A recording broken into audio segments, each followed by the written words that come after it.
just simply, what would it mean to win this sole championship for the Big 12 in your first year in this conference? Oh, I mean, it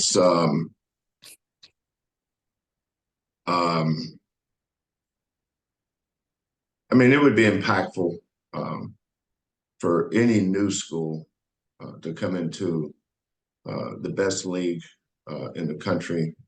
I think the thing that impressed me most on a night-to-night basis, being in this league, is what a great job the visiting teams do to create a home court atmosphere. Sometimes administrators try to be the smartest person in the room and try to, be an NBA atmosphere. It doesn't work in college. We're college. Be who you are. Be proud of it. Don't try to be like somebody else that's, like the Fertitta Center. The Fertitta Center was made for a band, for cheerleaders, for poms, for fans, for our atmosphere. And there's so many schools in our league that do such a great job of capturing that. So playing on the road in this league is just a monster. But winning the league is a great accomplishment. I don't know what else to say. Thank you, Matt. We'll go to Joseph Duarte from the Houston Chronicle. Joseph, please go ahead. Good morning, Kelvin. Morning. Kelvin, each senior day is unique in its own way. When you look at guys like Jaywan, Jamal, and Ryan, who've been here for the 4+ years, and then LJ and Damian and Malik, what does this class mean to you for what they've done to represent the school, but also what they've accomplished? Well, you can't put Malik in with Damian or LJ, first of all, because this is his second year. My thoughts.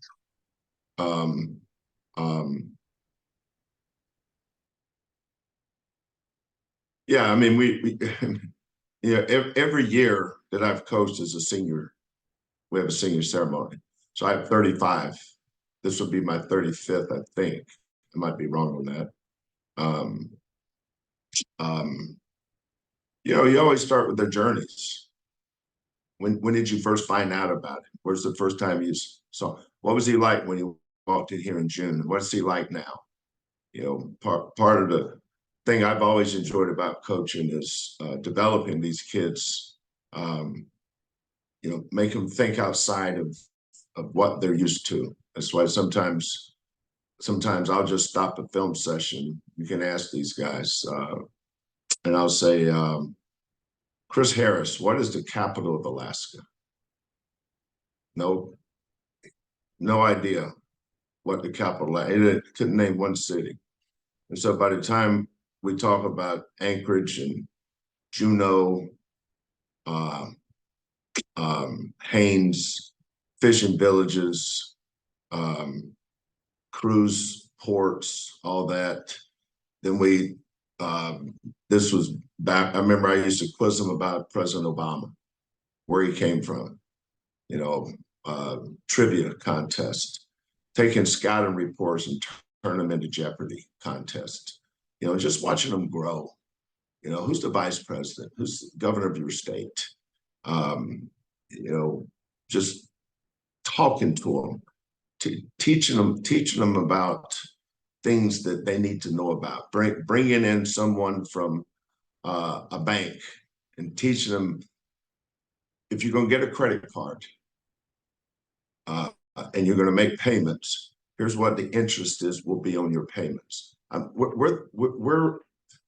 That's our responsibility to teach those kids those things. It's not just about basketball. It's about life. And seeing Ryan Elvin going through one of the most traumatic experiences you could. I remember when Ryan came over here and was making a decision whether to walk on or not, I could see how close he was to his mother and father. His father passed away 2 summers ago. That'll be part of his journey for the rest of his life. And then when he walks out for senior day, that's going to be heavy on his mind. And of course, he's going to cry. And of course, he'll probably make me cry because I know how close he was with his dad. Jamal Shed coming in here as a freshman and would just pull excuse after excuse out of the air for whatever mistake he was making. And then he grew into the best leader that we've had since we've been here. So those are the things that I think about on senior day. Not that this is their last game or the destination. You know, with these kids, with me being their coach, it's all about their journey. J1 Roberts, a kid that started for me at Oklahoma, Jabari Brown, 6'10" kids from St. Vincent and Virgin Islands. How many people know that Jabari Brown's mother and J1 Roberts' mother are sisters? You know, it's things like that. You know, the common bonds that they have. That J1 had almost 100 people come see him play the other night in Orlando, because that's the closest to the Virgin Islands that his family can get to see him. How close he is with his mother, how close he is with his father. And he left them all in the 8th or 9th grade to go live with his mother's sister in Killeen, so people could notice, and maybe he could get a scholarship one day. All these kids have a story. They all have a story. And that story is so important in their lives. And then those stories get told on senior day, not in front of the masses or the media, but I've always enjoyed this. We do the night before senior day, and I do this to get the emotions out, really. But our kids love it. Like tonight, film will be at 7. We'll have a tape on our house that's set up for Uno. There's about 7 or 8 will be in there screaming and hollering at each other, playing cards. The rest will be around this big flat screen TV, watching whatever college or NBA game is on. Then the other ones will be sitting with each other, talking, but that's our family. You know, our team is part of our family. But we'll go up tonight, and each person will have to write down a memory they have of the seniors, one by one, and then they have to read it. Now, I've seen some of those deals get puppy dog cry emotional, but that's what makes us who we are. Is our kids love each other. You know, the memories that they have is something they'll have for the rest of their lives, because that's part of our program. I want kids to love each other and care for each other, because at the end of the day, every coach's goal is to have a team that will play for your teammate. You know, and I want a team that if I said, LJ, I want you to run through that brick wall. Back in June and July, I wouldn't even ask him, because he wouldn't even consider it. But now, 10 months later, OJ would run through that brick wall for you. And J1 and Ryan Elvin and Jamal and those guys would be over there cheering him on. But this team is really close-knit. They have a unique brotherhood that will stand the test of time. And, you know, as a coach, that's what you dream for. That's what you work for. That's one of the reasons why I think we've been able to win on the road, is the closeness of this team. They really do play for each other. We'll go to Chancellor Johnson from KPRC TV. Chancellor, please go ahead. Hey, Kelvin. In regards to Jamal, in today's game, how rare is it for a guy like Jamal's skill set on both ends of the court, his leadership, to sit behind a guy his first year, stay 4+ years, and become this player that we see today, like a Jamal Shaw? Well, I have no idea what. I think, and I don't know the background on some of these teams' players, but when I look at Marquette, they look like they have that kind of program. Connecticut does. Purdue certainly does. You know, as a coach, you choose the direction of your program by the type player you recruit. Direction of programs is directly related to the kind of kids you recruit. You know, we make sure that when we recruit a young man, that we call it complete the circle. You know, who's in his circle? Who's the most important people in his circle? How close is he to his girlfriend, his high school coach, his AAU coach, his brother, his sister, his father, his mother, his favorite aunt? Who's in his circle? Who don't we know? Who have we not contacted? And with almost every kid that we have, we complete the circle. So we build a relationship in their circle that helps them build trust with us. But I think our programs that have kids that stay like our kids do, it all starts with relationships, communication, and trust. They got to trust you. They got to know that this is the place for me. Why would I leave here to go somewhere else when I have everything I need right here? And I think that's what most of our kids would tell you. And Jamal's a perfect example. You know, parents are all different. You know, we've had some great parents. Corey Davis's mother, Fabian's parents, Quentin's parents, Marcus's parents. Almost everybody, every kid on our team, we have a great relationship with the parents. And Jamal's parents is as good as any parents that we've ever dealt with because they've always supported us. You know, the harder we get on these kids, a lot of the time they're going to call home. They're going to call home and they're going to complain. They're going to say something. And that's always part of our recruiting process. We tell them up front, you know, this is going to be the hardest thing you've ever done. You have to choose whether you want to do this or not. Because, you know, every program's televised now. We're not unique. They know what they're getting into. And the thing I love about these kids, they choose to come here. And when they leave, they're better because of it. Thank you, Chancellor. We'll go to Dennis Dodd with CBS Sports. Dennis, please go ahead with your question for Coach Sampson.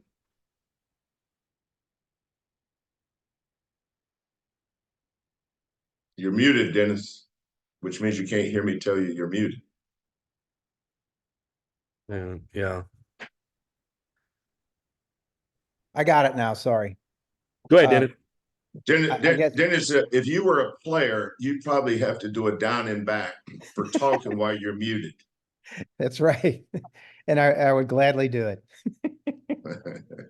What, you know, this next week is going to be new for both you and the players, not a conference tournament, but this conference tournament. What, you know, are you going to address that or what's that going to be like, do you think?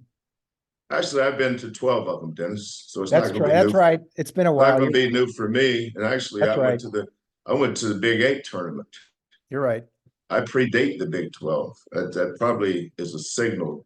There's probably a message in there somewhere. But when I first started going to Kansas City for the tournament, it was the Big 8. And then 2 schools left and 4 came in. Or 4 came in and then came the Big 12. And it was always in Kansas City. I think Kansas City's awesome place to have it. But, you know, Dickey's Arena in Fort Worth is always where we had the American Athletic Conference tournament. So, for me, Dennis, it's like moving in one league to the next. I just never make a big deal out of anything. You know, everybody wants storylines or ask me this or that. And, you know, and I'm not trying to shrug anything off. I'm not trying to play anything down. That's just the way we operate here. I just don't get overly excited about, you know, to me, moving to the Big 12, well, who do we play first? Mm-hmm. Okay, we play West Virginia first. Okay, then we're not playing the Big 12. We're playing West Virginia. You know, who we play next? You know, I don't ever remember talking about the Big 12. I just talked about who we play next. You know, it's kind of like being in the tournament. You know, we played 1 year. I don't even, they run together. Might have been Elite Eight year. I think we played UAB. They were really good. Played Illinois. They were really good. Arizona, they're really good. And then we couldn't get by Villanova. But I don't ever remember talking about what conference any of them were from. It's just our next game. So we're going to Kansas City to play in the Big 12 tournament. Yeah. Who do we play first? We'll see. That's it. Yeah, okay. I need to run more laps after booting that one. Thank you. Ah, Thank you, Dennis. We'll go to Chris Baldwin with Paper City, Houston. Chris, please go ahead. Hey, Kelvin. Fans probably know Ryan as the guy they cheer for to get in the game with 2 minutes left, or sometimes this year 10 minutes left even. But what are you gonna remember from what he's brought to the program? My favorite walk-on ever was Kellen. Kellen eventually became a scholarship player, which he was. But he was an awesome walk-on. He won every sprint, run every drill. He has the fastest mile run time ever for one of my players. I think he ran in 450 something. He first one on the floor after loose ball. Wes Van Beck is one of my favorite all-time walk-ons. And now I get to add to that list. It's amazing how what a walk-on has to do. But the improvement he's made as a basketball player is captured by his view on life. Ryan is a man. He is very mature. Our kids go to him with when they need to talk about something. They love him. I mean, they have a sincere love for Ryan. He's team captain. How many walk-ons become team captain? A valued team captain. He nurtures, he counsels, he advises. He knows what to say to freshmen, to transfers, first-year guys. He knows his program inside and out. The thing that I've encouraged Ryan to do is to get into coaching. I want him to get into coaching, and I want him to start his career here with us. It would be an honor to have Ryan Elvin part of the staff so he can continue his journey, because I think he's going to make an outstanding coach one day. And just like Kellen and Juanis and Hollis, I take care of my former players. And if this is what he chooses to do, then it's a great opportunity for Ryan, but also be good for us too. Chris, do you have another question, or does anybody else have a question? Sure. I have another one. Okay. Kelvin, with the shorter rotation, is playing more zone going to be, more and more part of the mix? I don't know. I just play it by ear. I don't plan anything. I just try to be prepared for everything. And obviously this team is a good defensive team, but does it have the attributes of a good zone team as well? So far, I'd say no. We couldn't. The other night we tried against Central Florida. It was like trying to eat soup with a fork. Couldn't stop them. I have time for two more questions. We'll go to the first one. We'll go to Starnes Leland from the Cougar. Go ahead, Starnes. Morning, Coach. Morning. LJ, has been on a bit of a tear recently, but how have you seen him grow, especially off the dribble? How has that sort of helped this offense, especially down the stretch? Well, that part of his game had to be developed. Same with Marcus. Marcus didn't have the dribble game you saw. I mean, all these guys evolve. They develop. None of them leave here like they came here. I mean, they get better. It's one of the reasons why a lot of guys like LJ come here, because they know they will be developed. Quentin Grimes is a great example of that. Probably the greatest example was Fabian White. Fabian White The only time he ever shot the ball in high school was when he shot a free throw. He never shot a jump shot. He played on the low post.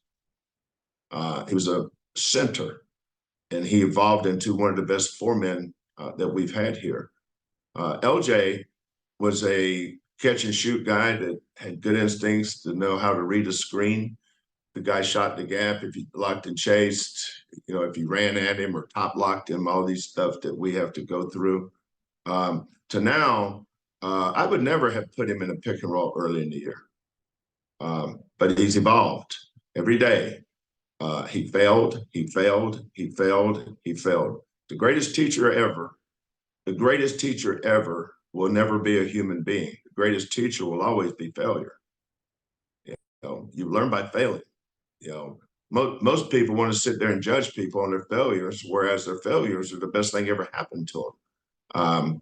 He's failed himself into success. Having to play against Malik, Emmanuel, Damian size, Jamal's stubbornness, all that stuff has helped him. Coach Q has helped him. But your confidence comes from your preparation. A person doesn't give you confidence. Your confidence comes from your work, but you have to put in the work. Just like walking into class and teacher all of a sudden says, okay, close your books. We're going to have a quiz today. The people that haven't put in the work, they're going, oh no, oh my God. Whereas the guy that's put in the work, bring it on, let's go. Well, that's where L is now. He's put in the work, and he's reaping the benefits of that work. And I'm very proud of him. We'll go back. We'll go to Joseph Duarte and then Chancellor Johnson with the last question of the day. Joseph, go ahead, please. Kelvin, just from a health standpoint, anything on JVA? How did he come out after the game with that ankle, and with J1? Any updates on the hand? Both of them's getting better. They'll be all right. Thank you, Joseph. We'll go to Chancellor Johnson for the last question here. Chancellor, please go ahead. Hey, Kelvin. Obviously, you guys have had some great environments at the Fertitta Center all season long, but how excited are you for tomorrow, with it being senior day, chance to clinch, and obviously a big program, big game coming in on Saturday? Yeah, I mean, it's senior day. Playing a really good team. I'm sure everybody will be excited.